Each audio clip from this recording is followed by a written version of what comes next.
Hey everyone, welcome back to my channel. Last video में मैंने डाला था नॉन फिक्शन प्रोज का एक वर्क जो कि था जवाहरलाल नेहरू का ऑटोबायोग्राफी। इसमें मैं कवर करूँगी स्वामी विवेकानंद जी का एक वर्क जिसका नाम है introduction to addresses at the parliament of religions 1893। तो फर्स्ट चीज़ तो ये है कि ये वीडियो लंबी वीडियो होने वाली है, तो अगर आपके पास टाइम नहीं है तो आप इसे स्किप कर सकते हैं बिल्कुल, क्योंकि वीडियो होगी लंबी। अगर मैंने किसी चीज़ को अच्छे से पढ़ा है तो ये मेरी रिस्पॉन्सिबिलिटी है कि मैं उसे अच्छे से डिलीवर भी कर पाऊँ, क्योंकि पढ़ने का कोई मतलब नहीं है अगर मैं उन चीज़ों को एक्सप्लेन ना कर पाऊँ अच्छे से। तो अगर आप मुझ पे ट्रस्ट करके आप मुझे अपना 18 20 25 मिनट दे रहे हैं तो ट्रस्ट में लास्ट में आपको रिग्रेट नहीं होगा। अगर आपने वो मिनट यहाँ पे स्पेंड करे हैं तो ऑब्वियसली उसके बाद आपको ये जो यूनिट है अच्छे से आ जाएगी। इसमें से कोई भी क्वेश्चन आपको छूटेगा नहीं। सिंपल सा फंडा बस ये है, तो मैं स्टार्ट करती हूँ। तो ये कि विवेकानंद को इसमें क्यों रखा गया, आपके वर्क में MEG 7 में क्यों रखा गया। वो इसलिए क्योंकि ये एक ग्रेट इंडियन थिंकर थे और इसीलिए इसको यहाँ पे रखा गया है। इनका जो वर्क है, मतलब कि जो इन्होंने स्पीच दी थी, जो इन्होंने भाषण दिए थे, उन्हीं स्पीचेस को यहाँ पर डाला गया है। 6 आपके सिलेबस में लगी हुई हैं। उन्होंने 6 स्पीच वहाँ पर दी थी। जब वो स्पीच हुई थी, ये पार्लियामेंट की जो एक वो हुई थी, पार्लियामेंट ऑफ रिलीजन, एक एड्रेस हुआ था, एक कमेटी टाइप में बैठी थी, वहाँ पे बहुत सारे लोगों ने इस पर स्पीच दी थी। मैं इंट्रोडक्शन से स्टार्ट करती हूँ। तो सबसे पहले it is limited in the sense that we will only be able to touch the surface या। तो जो पहली चीज़ है वो ये है कि ये जो हमारे सिलेबस में लगा हुआ है, ये बहुत एक लिमिटेड सा सरफेस का एरिया है। मतलब कि ये हम जो पढ़ेंगे अब, ये सिर्फ एक थोड़ा सरफेस होगा एक ओशियन का, ऐसा बोला गया है। मतलब कि जो विवेकानंद जी का जो वर्क है वो बहुत बड़ा है, लेकिन हमें उसमें से थोड़ा सा ही पढ़ना है। हमारे सिलेबस में थोड़ा सा ही लिखा हुआ है या फिर मिला हुआ है हमें। तो क्या होगा, हमें एक छोटा सा ग्लिम्स मिल पाएगा उनकी लाइफ के बारे में, उन्होंने जो भाषण दिए, स्पीच दी, उसके बारे में। इस यूनिट में और भी 3 राइटर्स हैं, मतलब कि थिंकर्स हैं, जैसे कि आनंद है और आपके जो सेकंड वाले हैं वो अरबिंदो हैं। तो ये तीनों को मिक्स करके एक यूनिट दी गई है। लेकिन इसमें जो विवेकानंद है वो इम्पॉर्टेंट इसलिए है, एक तो बात ये कि ये एल्डेस्ट थे, दूसरी बात ये कि he was the first who died, मतलब कि जो सबसे पहले जिनकी डेथ हुई थी। ऑल्दो इनकी जो लाइफ थी, जो कि इनका पीरियड था, जब इनका जो लाइफ टाइम पीरियड था वो बहुत कम था, बट स्टिल जो उनके वर्क है वो बहुत ज़्यादा फैबुलस है। तो सबसे पहले मैं स्टार्ट करूंगी विवेकानंद के थोड़े से इंट्रोडक्शन के पास। स्वामी विवेकानंद का introduction. He was born on 1863, died on 1902। ये इनका छोटा सा टाइम पीरियड था, 40 ईयर्स के अराउंड का टाइम पीरियड था इनका जो लाइफ टाइम था। एंड ये बोला जाता है कि he was one of the great heroes of modern India. Modern India मतलब जब जो थोड़ी सी मॉडर्निटी आ गई थी इंडिया में भी। और इनके साथ ये भी बोला जाता है कि ऐसा एक आधा ही बंदा होगा इंडिया का जो इन्हें नहीं जानता, एक आधा ही पर्सन होगा जो इन्हें नहीं जानता, जिन्होंने इन्हें एडमायर नहीं किया। हो सकता है कि आप इनके बारे में इतना नहीं जानते, लेकिन ऐसा नहीं हो सकता कि आपने इनका नाम ही ना सुना हो। और ये चीज़ हर एक इंसान के साथ ट्रू है। इंडिया वाले जो है उनके साथ तो है ही सच कि उन्होंने सुना ज़रूर होगा। तो आखिर ये जो सोर्स है, ये जो फेम है, ये जो इतना लोग इन्हें एडमायर करते हैं, हर एक पर्सन उन्हें जानता है, तो उसका सोर्स क्या है, उसका उसका जो लॉजिक है उसके बिहाइंड में वो क्या है। क्योंकि इनकी लाइफ जो थी वो तो बहुत छोटी सी थी, ब्रीफ लाइफ टाइम थी इनकी। तो आखिर इन्होंने ऐसा क्या वर्क किया, इनकी फिगर इतनी इंपॉर्टेंट क्यों थी कि लोग इन्हें आज भी इतना टाइम होने के बाद भी जानते हैं, इन्हें पहचानते हैं, इनके जो वर्क्स है वो रेलेवेंट है आज की दुनिया में भी। तो he was born and raise in an upper class, जो थी upper class Kshatriya family in Calcutta. Calcutta में इनका बर्थ हुआ था। नरेंद्र नाथ दत्ता इनका फर्स्ट पहले नाम था, बाद में चेंज हो गया था, तो लोगों ने विवेकानंद बोलना स्टार्ट कर दिया। और ये बहुत ज़्यादा ब्रिलियंट थे स्टूडेंट जो थे, मतलब एक ब्रिलियंट स्टूडेंट थे। इनको इंग्लिश एजुकेशन भी मिली थी और इनकी जो पढ़ाई थी वो भी अच्छी थी। स्कॉटिश चर्च कॉलेज में इन्होंने पढ़ाई करी है। इन्होंने कांत को या फिर जो स्पेंसर हैं इन सबको भी पढ़ा है। बहुत सारे ऐसे इंटेलेक्चुअल्स हैं यूरोप के जिनके बारे में इन्होंने पढ़ा था। और जिसकी वजह से क्या है, इनके अंदर एक पॉजिटिविटी आ गई थी। ये एक पॉजिटिविस्ट थे, मतलब कि ये चीज़ों में पॉजिटिव नॉलेज में बिलीव करते थे, जो कि पॉजिटिविटी आपके अंदर लाती है। और इनके जो बिलीव थे, ऐसा नहीं था कि ये बहुत ज़्यादा सुपरस्टिशियस थे कि ये कुछ भी चीज़ों को मान लेते थे। ये अथॉरिटी में बिलीव करते थे, फेथ में करते थे, लेकिन ऐसा नहीं है कि सुपरस्टिशन में भी बिलीव करते थे। तो जब ये यंग थे, यंग मैन लाइक नरेंद्र नाथ, तो उस टाइम पे क्या था, जो इंडिया की जो कंडीशन थी, ट्रेडिशन की जो कंडीशन थी, बहुत ज़्यादा क्रूशियल थी, क्रिटिकल सी थी। उस टाइम पे इतना कुछ था नहीं और इरेशनल सोच थी, इन्फीरियर था, मतलब कि इंडिया उस टाइम पे वेस्टर्न लर्निंग के अगर मैं कंपैरिजन में बात करूँ तब, क्योंकि वेस्टर्न क्या है, वेस्टर्न जो कंट्रीज़ थी वो बहुत स्टार्टिंग से ही सिविलाइज होने लग गई थी, रैशनैलिटी को अपना रही थी। तो इंडिया उन सबके कंपैरिजन में, इंडिया का जो कल्चर था, लैंग्वेज थी, ये सब क्या था, कहीं ना कहीं उनसे इन्फीरियर था। और जो विवेकानंद है, ये भी, इनकी जो थिंकिंग थी ये भी एक तरीके से वेस्टर्न को प्रेज करती थी। लेकिन सडनली इनके जो माइंड सेट था उसमें चेंज आ गया। वो चेंज क्यों आया? क्योंकि इनके जो, ये सडनली एक पर्सन से मिलते हैं और उनका नाम है श्री रामकृष्ण, जो कि एक बहुत ही फेमस मॉन्क थे, सेज थे। तो उनसे मिलने के बाद इनकी लाइफ बिल्कुल ही चेंज हो जाती है। अब तक जो एक तरीके से उनकी जो लाइफ थी वो इंग्लिश एजुकेशन की टूवर्ड्स ज़्यादा थी, जो इंडिया की सोसाइटी है, सिविलाइजेशन है, उसको वो पॉजिटिव वे में नहीं देखते थे। तो सडनली क्या हुआ, इनकी जो सोच थी वो बदल गई।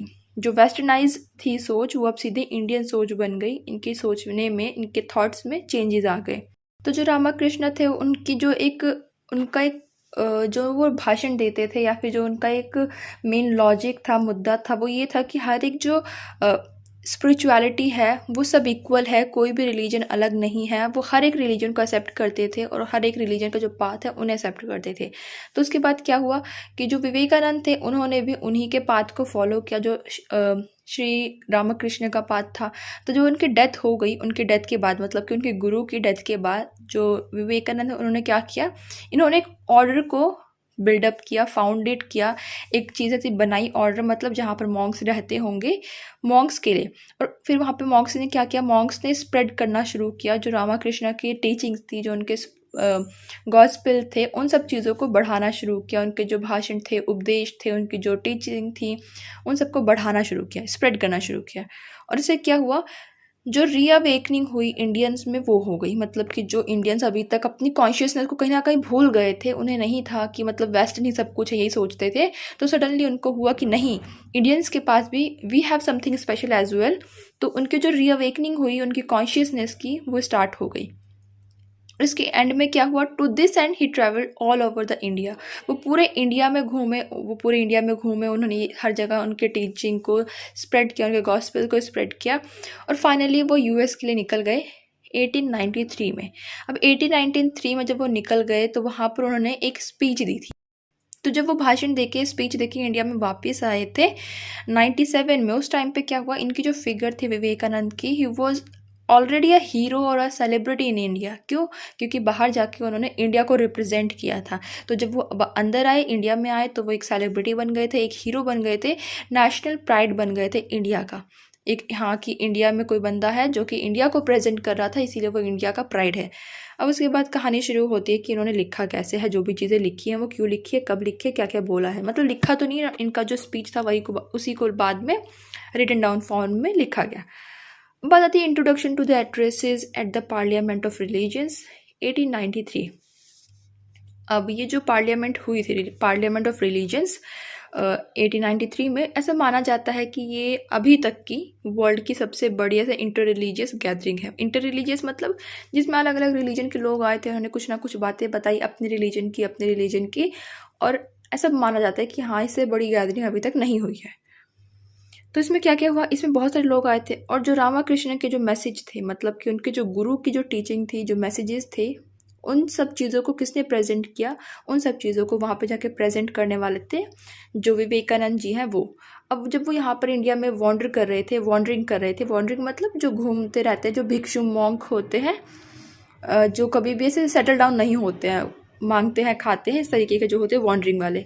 तो जब वो घूम रहे थे तब उन्होंने इसके बारे में सुना कि ऐसा कुछ इवेंट होने वाला है।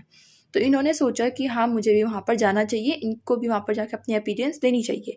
किस बिहाफ पे? On the behalf of his masters teaching की, अपनी टीचिंग को बताने के लिए नहीं कि उन्हें कितना आता है, बल्कि जो उनके मास्टर थे, जो गुरु थे रामकृष्ण, उनकी टीचिंग को बताने के लिए, प्रेजेंट करने के लिए, रिप्रेजेंट करने के लिए, कि इंडिया के बिहाफ पर वो जाएंगे, वहाँ पे प्रेजेंट करेंगे। अब सबसे बड़ी प्रॉब्लम ये आई कि उनके पास मनी नहीं थी। ही हैड नो मनी, उनके पास मनी नहीं थी। क्यों नहीं थी? क्योंकि he was a wandering monk, जो घूम घूम के भिक्षुक की तरह रहते हैं। और जो उनके डिसाइपल थे, जो उनके स्टूडेंट थे तमिलनाडु के, उनका नाम था आलासिंगा पेरूमल। तो उन्होंने क्या किया, डोर टू डोर बैक करना स्टार्ट कर दिया, मतलब हर एक पर्सन के घर पे जाते भीख मांगते, भिक्षुक की उन्होंने एक तरीके से वर्क स्टार्ट कर दिया। और उसके बाद उन्होंने थोड़ा सा फंड इकट्ठा कर लिया, थोड़ी सी मनी को इकट्ठा कर लिया उनकी ट्रिप के लिए। क्यों किया? क्योंकि जो ट्रिप थी वो इंडिया में नहीं थी, वो यूएस में होने वाली थी।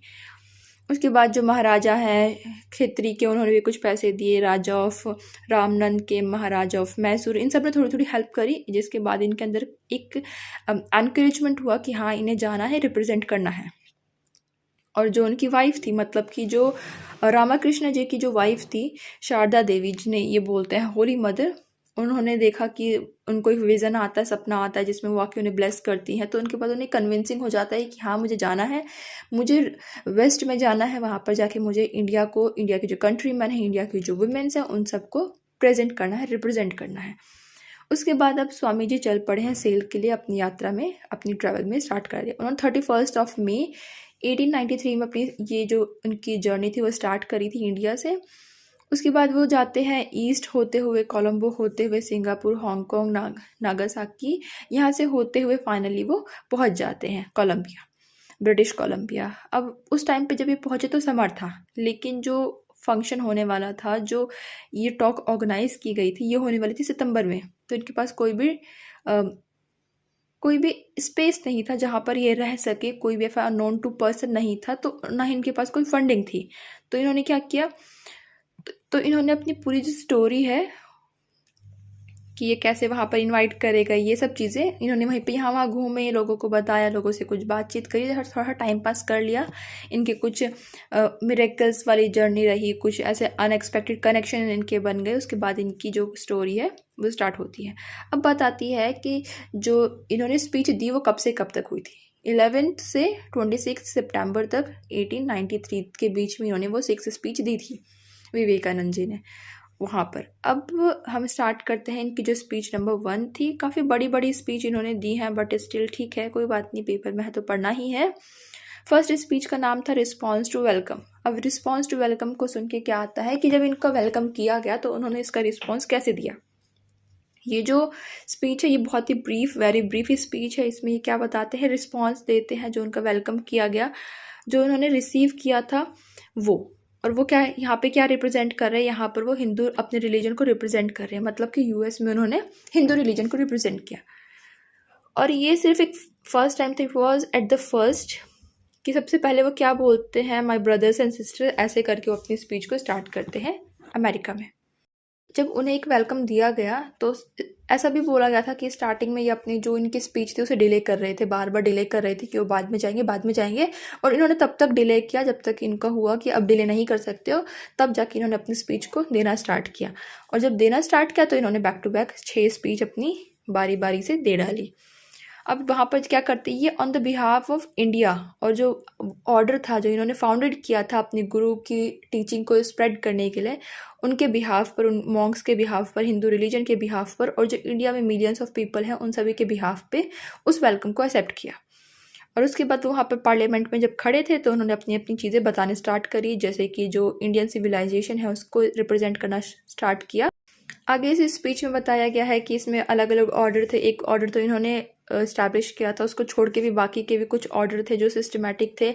और जैसे कि शंकराचार्य है 19th सेंचुरी में, उसके बाद संन्यास है, रिनंसिएशन है। रिनंसिएशन मतलब जो वर्ल्डली चीज़ों को छोड़ देते हैं, संन्यास ले लेते हैं, उस तरीके से। तो स्वामी जी भी इन सब चीज़ों के बारे में वहाँ पर बता रहे थे। उसके बाद इन्होंने हिंदुइज़्म के बारे में बताया कि जो हिंदुइज़्म है वो मदर है हर एक रिलीजन का, कि मतलब वही सबसे ऊपर है।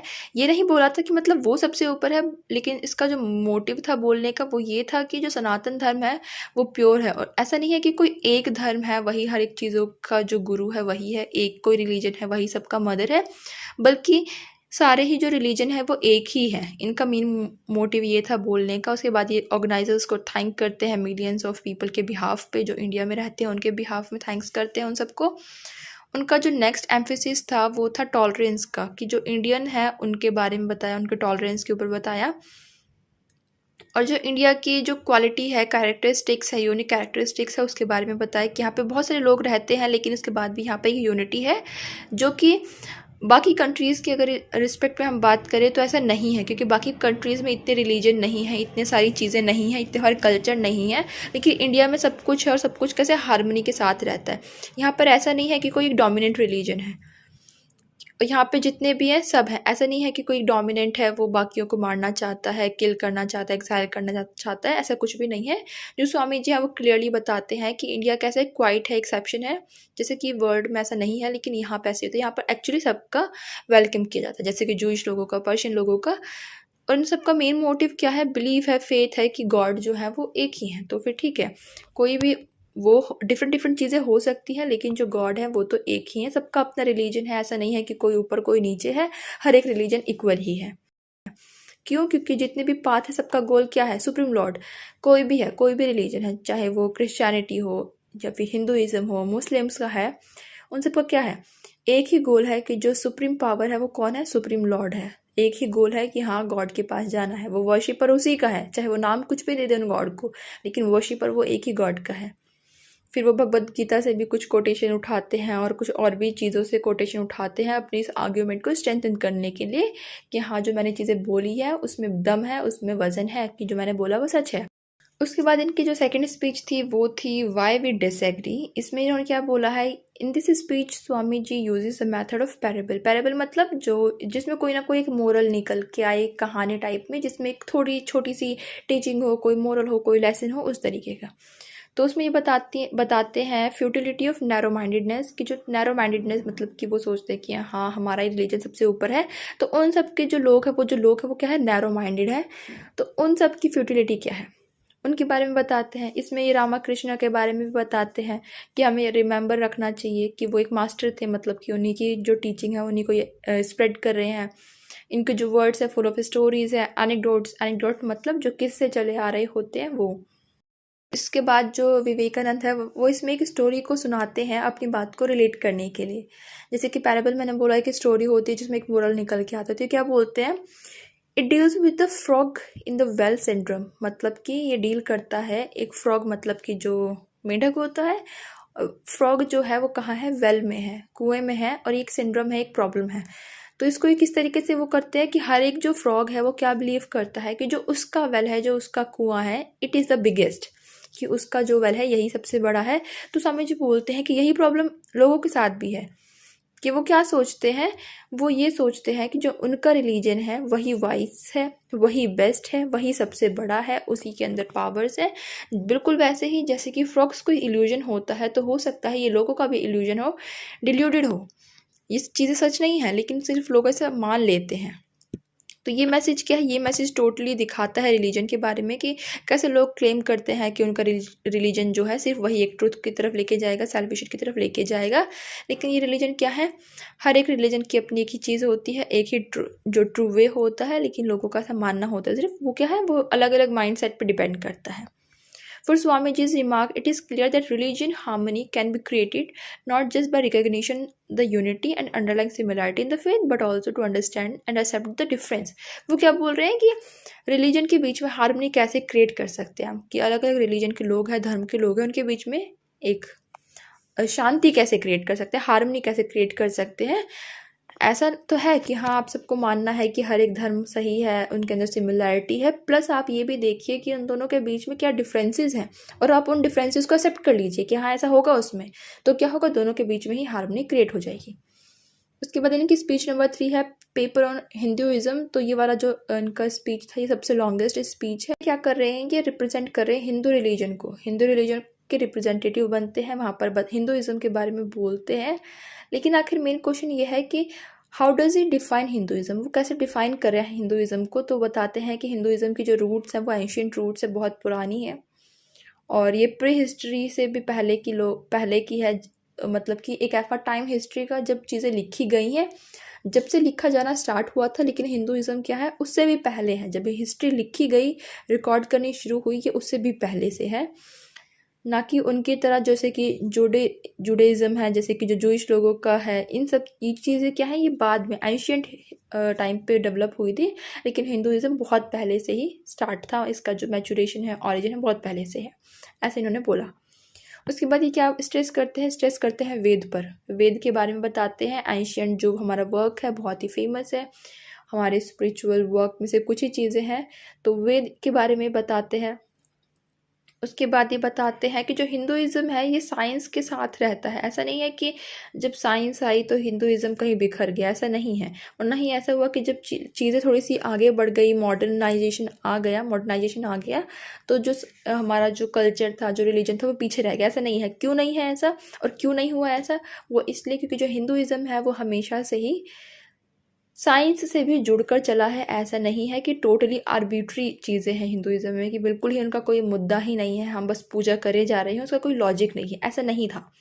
उसमें लॉजिक था, उसमें बिलीफ था, उसमें रिचुअल्स थे, और उसमें कहीं ना कहीं लॉजिक था। जैसे कि जो साइंस को जोड़ देता है, लॉजिक और साइंस आपस में रैशनल चीज़ों को जोड़ते हैं, तो हिंदुइज़्म में वो चीज़ें थी। इसीलिए क्या हुआ, इसीलिए जो हिंदुइज़्म है वो अभी भी बना हुआ है। हिंदुइज़्म स्ट्रेस करता है इमॉर्टैलिटी पे, कि जो सोल है वो इमॉर्टल है, मतलब कि कभी भी ख़त्म नहीं होगी। आत्मा जो है वो कभी भी ख़त्म नहीं होगी। इन्होंने कोर्ट में बोला है, मैं कोटेशन यूज़ करी हूँ, I am not my body but the ever lasting indestructible spirit, कि मैं बॉडी नहीं हूँ लेकिन एवर लास्टिंग हूँ, इनडिस्ट्रक्टिबल हूँ, कभी ख़त्म नहीं होंगी, एक स्पिरिट हूँ। ये इन्होंने कोटेशन थी। कोटेशन अब यहाँ पे बंद क्लोज होती है, बंद होती है। आगे इन्होंने बताया है कि ये जो चीज़ है क्या है, गॉस्पेल ऑफ हिंदुइज़्म, कि हिंदुइज़्म में ये चीज़ें बताई गई हैं, समझाई गई हैं। और ना ही हिंदुइज़्म ये बोलता है कि हम जो हैं, जो ह्यूमन है वो कोई सिन से पैदा हुआ। जैसे कि क्रिश्चियनिटी में बोला जाता है कि जो पर्सन है, जो ह्यूमन है, वो क्या है, वो सिन की बदौलत इस अर्थ पर है। क्यों? क्योंकि एडम और ईव ने कर्स, मतलब जो काम किया था वो कर्सेबल था, वो एक पनिशमेंट थी, और उसके बाद हम उन्हीं की जनरेशन है। तो ऐसा हिंदुइज़्म में नहीं है। हिंदुइज़्म ये नहीं बोलता कि हमने कोई सिन किया था, हमारी जो ओरिजिन है वो किसी सिन की वजह से हुई, ऐसा नहीं है। हम चिल्ड्रन हैं किसके, इमोर्टैलिटी के, गॉड के बच्चे हैं हम, ना कि डिग्रेडेशन के। उसके बाद वो बात करते हैं लॉ ऑफ कर्मा, कि कर्मा का क्या मतलब होता है, कर्मा का क्या काम होता है। ऐसा नहीं है कि कुछ भी हमने कर दिया। इसमें है कि ये एंडलेस कॉज एंड इफेक्ट का काम है। आप जो करते हो आप वही भरते हो। जैसे कि हम इंडिया से इसे अच्छे से समझ सकते हैं कि हम क्या बोलते हैं कि this is your Karma, this is the Karma, कि कर्मा बैक्स, कि आप जो कर रहे हो वही चीज़ें आपके पास पे बैक होती हैं। उसके बाद ये बात करते हैं रैशनल मैनर्स की, कि जो रैशनल मैनर्स है वो क्या है, जैसे कि लॉजिक को यूज़ करना, ना कि सीधे फीधे बिल्कुल ही एब्सर्ड चीज़ों को मान लेना। उसके बाद ये बात करते हैं Hinduism not a religion of hopelessness, कि हिंदुइज़्म ऐसा नहीं है कि होपलेसनेस का एक धर्म है जिनमें कोई भी होप नहीं है, डिस्पेयर ही डिस्पेयर है, बल्कि ये लोगों को लिबरेट करता है। और ये क्या बोलता है, गॉड इज़ बेस्ट, गॉड जो है वो बेस्ट है, जिनकी वर्शिप करनी चाहिए थ्रू भक्ति। भक्ति क्या है, सेल्फलेस लव है। ऐसा नहीं है कि आप उसके रिटर्न में कुछ मांगते हो। तो उस चीज़ में इन्होंने बोला। और हिंदुइज़्म ना ही कोई सिस्टम है पॉलीथिज्म का। पॉलीथिज्म मतलब जिसमें एक गॉड को माना जाता है, या फिर जो हेनोथिज्म है जिसमें बहुत सारे गॉड्स को माना जाता है। और ना ही ये आइडल्स की ऐसी पूजा है। अब यहाँ पर देखने वाली बात यह है कि जो हिंदुइज़्म है उस पर बहुत बार अटैक किया जाता है, ये बोलकर कि जो हिंदुइज़्म के लोग फॉलो करते हैं, इसको फॉलो करते हैं, बहुत ज़्यादा आइडोल्ट्री पे वर्क करते हैं। आइडोल्ट्री मतलब मूर्ति की पूजा करते हैं, मूर्ति पूजन करते हैं, जैसे कि हम लोग करते हैं। हमारी मंदिरों में क्या होती है, मूर्तियाँ ही होती है, और हम उसी की पूजा करते हैं। स्टोन की पूजा करते हैं एज अ शिवलिंग की पूजा करते हैं हम। तो इन्हीं सब चीज़ों पे बहुत बड़ा अटैक भी किया जाता है कि हिंदुइज़्म ये करता है, आइडोल्ट्री करता है। लेकिन इन सभी चीज़ों को जो हिंदुइज़्म है वो रिजेक्ट करता है कि ठीक है, जैसे कि क्रिश्चियन में या फिर इस्लाम में आइडोल्ट्री को एक सिन माना जाता है, एक एरर माना जाता है, लेकिन इंडियंस में मतलब कि हिंदुइज़्म में ऐसा नहीं है, कोई सिन नहीं है, कुछ पाप नहीं है। उसके बाद नेक्स्ट जो इनकी स्पीच थी वो थी religion not the crying need of India, कि जो रिलीजन है वो क्राइंग नीड नहीं है इंडिया की, बल्कि क्या है। अब क्या है इसमें बताते एक छोटी सी स्पीच है। इसमें विवेकानंद क्या बोलते हैं कि ब्रेड मतलब कि रोटी इंडिया की एक क्राइंग नीड है, एक ज़रूरत है, ना कि रिलीजन है। रिलीजन क्यों नहीं है, क्योंकि इसमें ये पॉइंट आउट करते हैं उनको जो कि इंडिया में आते हैं, क्रिश्चियन जो थे, मिशनरीज जो थे, और वो क्या कर रहे थे उस टाइम पे, इंडियंस को क्या कर रहे थे, जो लोग मर रहे थे उनको बोल रहे थे कि आप कन्वर्ट हो जाइए, अब कन्वर्ट हो गया, आप क्रिश्चियन बन जाइए। तो ये क्या बोलते हैं कि तुम्हें ऐसा नहीं करना चाहिए था, मतलब कि जो लोग मर रहे थे, जो गरीब थे, उनको कन्वर्ट करने की जगह तुम्हें ये देखना था कि जब भुखमरी हुई थी, फैमिन हुआ था, उस टाइम पे तुम्हें अपना रिलीफ वर्क करना चाहिए था, ना कि उस चीज़ का फ़ायदा उठा के आपको ये बोलना था कि जो इंडियंस हैं, जो हिंदू लोग हैं वो क्रिश्चियनिटी को अपना ले, कन्वर्ट हो जाएं। तो ये ब्रिटिशर्स के बारे में बताते हैं, जो ब्रिटिशर्स मतलब जब इंडिया ब्रिटिशर्स के रूल के अंडर था तभी भी बहुत बार 100 टाइम्स फेमिन हुआ था, जब भुखमरी आ गई थी, खाना पूरा नहीं पड़ रहा था, मिलियंस ऑफ पीपल जो थे दे डाइड। उस टाइम पे क्या हुआ, इन्होंने कुछ भी नहीं किया। क्यों नहीं किया? क्योंकि इनका मेन मुद्दा क्या था? मेन मुद्दा इनका था कि लोग अगर मर रहे हैं तो उन्हें टीचिंग समझाओ कि भाई तुम यहाँ आ जाओ, ऐसा होगा, या ये वाला तुम धर्म अपना लो, ऐसा होगा। तो मेन नीड उस टाइम पे क्या थी लोगों की? मेन नीड उनकी फूड थी, ना कि उनकी टीचिंग मेटाफिजिक्स कि हाँ तुम ये कर लो वो करो। तो तुमने क्या किया? फ़ायदा उठाया उस चीज़ का। अगर लोग मर रहे हैं तुमने उन्हें रिलीफ देने की जगह उनको कन्वर्ट कर दिया। तो वो उस चीज़ को यहाँ पर क्रिटिसाइज़ करते हैं। उसके बाद ये बताते हैं कि जो लोग क्रिश्चियन बने थे उस टाइम पर, या फिर भूख की वजह से बनते हैं, वो राइस क्रिश्चियन है। क्यों? क्योंकि उन्होंने राइस के लिए, खाने के लिए क्रिश्चियनिटी को अपनाया था, for the sake of rice. उसके बाद इनका नेक्स्ट जो स्पीच थी वो थी Buddhism the fulfilment of Hinduism. इसमें क्या बात करते हैं, इसमें बताते हैं कुछ आर्ग्यूमेंट्स को बताते हैं और कुछ क्लेम्स को बताते हैं जो बुद्धिस्ट लोग मेनली बोलते हैं, या फिर बहुत हार्डली ही उस चीज़ पर एग्री करते हैं। वो बोलते हैं कि देर आर नो हिंदूस्ट, जो कि देर आर नो बुद्धिस्ट, कि मतलब यहाँ पर कोई भी बुद्धिस्ट नहीं है इंडिया में अब, लेकिन बाकी जगह पर है, जैसे कि लेह लद्दाख में, हिमाचल प्रदेश में, नॉन ईस्ट पार्ट में इंडिया के। तो ये सब क्यों हुआ है? तो ये बताते हैं कि जो बुद्धिस्ट थे उनका क्लेम अलग था, हमारा क्लेम अलग था, लेकिन हिंदुइज़्म ने कभी बुद्धिज़्म को अलग सेपरेट नहीं माना। क्यों? क्योंकि वो मानते थे कि ये भी सनातन जो ट्रेडिशन है उसी का एक पार्ट है। एंटागोनिस्ट कभी नहीं समझा उसे कि उसके अपोजिट में है, ऐसा नहीं समझा था। तो इसमें मेनली इन्होंने यही बताया है बुद्धिस्ट के बारे में कि उनका जो हार्ट है, जो ब्राह्मण माइंड है, and the Buddhist mind of compassion, वही चीज़ें हैं जो हिंदुइज़्म में भी फॉलो होती हैं। उसके बाद इनकी लास्ट स्पीच है जो कि है address at the final session. इसमें ये दोबारा से एक स्ट्राइकिंग और एक बहुत ही मस्त सी, एक फेबुलस सी हारमोनी के बारे में बात करते हैं। मतलब रिलीजियस हारमोनी होनी चाहिए वर्ल्ड में, जहाँ पर ये बोलते हैं कि अमेरिका में भी ये हारमोनी होनी चाहिए, बल्कि ये भूल गए थे कि अमेरिका में ऑलरेडी कई बार रिलीजन को लेकर ही कई बार वॉयलेंस हो चुका है। क्यों हो चुका है? जैसे कि आपने देखा कि अमेरिकन्स जो थे वो नेटिव अमेरिकन्स को अच्छे से ट्रीट नहीं कर रहे थे, जो ब्लैक अमेरिकन्स थे उसको ट्रीट नहीं कर रहे थे, पर फिर भी इन्होंने इन चीज़ों को पार्लियामेंट ऑफ रिलीजन में एड्रेस किया। और ये बोलते हैं उन लोगों को, मतलब कि जो लोग ऐसा सोचते हैं कि सिर्फ उनका रिलीजन शुड सर्वाइव एंड जो बाकी के जो रिलीजन हैं उन सबको डिस्ट्रॉय होना चाहिए, तो ये उन लोगों के ऊपर पिटी दिखाते हैं, दया दिखाते हैं कि उनकी सोच ही बेकार है। ऐसा नहीं है कि कोई एक धर्म रहे, सभी धर्म आपस में हार्मनी के साथ भी रह सकते हैं। और ये हेल्प के लिए बोलते हैं, प्ली करते हैं, मतलब कि रिक्वेस्ट करते हैं हेल्प के लिए, एक हार्मनी के लिए, पीस के लिए, अगेंस्ट फाइटिंग ना हो, अगेंस्ट डिस्ट्रक्शन की डिस्ट्रक्शन ना हो। जो वर्ल्ड है वो कैसे रहे, एक होम टाउन बन के रहे, हर एक बंदा आपस में मिक्सअप होके रहे। और ये इनके जो वर्ड्स थे जो आज भी बहुत ज़्यादा रेलेवेंट हैं आज की लाइफ में भी। अब आज की लाइफ में रेलेवेंट क्यों है? क्योंकि बहुत ज़्यादा वायलेंस हेट्रेड की वजह से होता है in the name of religion. जैसे कि अगर मैं बात करूँ 20th सेंचुरी में, तो 20th सेंचुरी में क्या हुआ? वर्ल्ड वॉर हुआ। अब वर्ल्ड वॉर में भी क्या क्या हुआ? इतना डिस्ट्रक्शन हुआ। तो जो हिटलर था उसने कैसे जूश लोगों को मारना स्टार्ट कर दिया। क्यों? Just because they were black थे, तो उन्होंने क्या सोचा कि हाँ हम वाइट है, तो हम जो आर्यंस है वी हैव द पावर कि हम उन पर रूल कर सकते हैं, वी हैव द अथॉरिटी। तो उन्होंने इस चीज़ को दिखाया कि हाँ रिलीजन को लेके वहाँ पे हार्मनी नहीं थी। उसके बाद हमारे इंडियन देख लीजिए आप, इंडिया में 1947 किस तरीके से वॉयलेंस हुआ, अमेरिका में देख लीजिए, तो हर जगह वॉयलेंस तो हुआ था। और ये चीज़ें उन्होंने कब बोली थी? 19th सेंचुरी में इन्होंने बोली थी। तो उनके जो भाषण थे, जो उनकी स्पीचेस थी, वो अभी भी रेलेवेंट है। तो ये तो यहाँ पर होता है ख़त्म। आई होप कि जो आपने यहाँ पर अपना टाइम दिया था 25 मिनट्स 30 मिनट्स जो दिए हैं, आई रियली होप कि वो वेस्ट नहीं हुए हैं। और अगर आप यहाँ तक स्टार्टिंग से यहाँ तक बने हुए हैं तो इसके बाद आप कोई भी क्वेश्चन उठा लीजिए, आपके अंदर एक पॉजिटिव फीलिंग होगी कि हाँ आप उस चीज़ को अटैम्प्ट कर सकते हैं, एक्सप्लेन कर सकते हैं इतना कहानी सुनने के बाद। So I will see you in the next video. हो सकता है मैं शॉर्ट स्टोरी बना दूँ, क्योंकि एक कमेंट आया था कि शॉर्ट स्टोरी बना दो, तो ठीक है मैं शॉर्ट स्टोरी देखती हूँ। वैसे तो मैंने बहुत सारी कवर कर रखी है, पर फिर भी जो एक आधी छोटी होगी मैं उन्हें कवर कर दूँगी। ऑल राइट, सो अच्छे पे टाइम को स्पेंड करिए, मैनेज करिए, and I will see you in the next video. Till then take care, bye bye.